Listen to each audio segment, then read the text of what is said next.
D-Lo 404 Boxing. Yep, still in this truck. I want to double back on this Errol Spence Jr. Talk. You know, Errol Spence Jr. in that same interview that he was asked about how he felt about going into the Danny Garcia fight, how he felt about his conditioning, how he felt about his strength and everything else, where his confidence level was.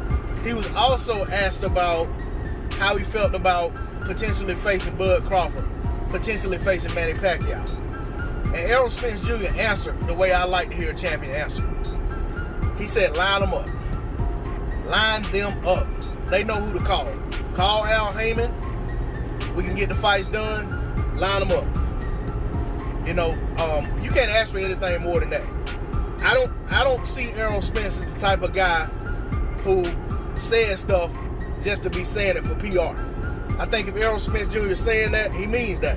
I think when Errol Spence Jr. was running around chasing Keith Thurman, he meant everything he was saying.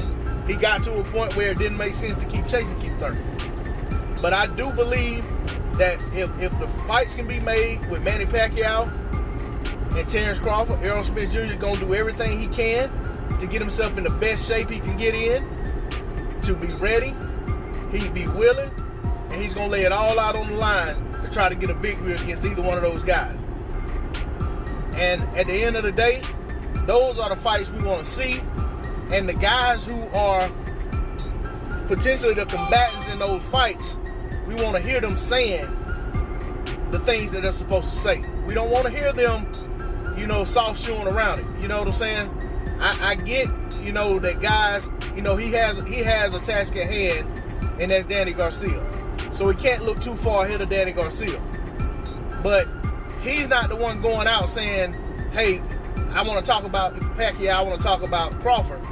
These questions are being presented to him, and I like his response.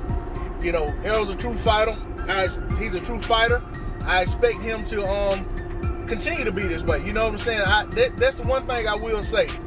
Some fighters come out talking this way, moving this way, conducting themselves this way, and then the more wins they get, the more notoriety they get, the more money they make, they kind of start to turn into businessmen. I understand handling and conducting your business, making sure everything's right, because in prize fighting, this is your career, this is your this is your source of income.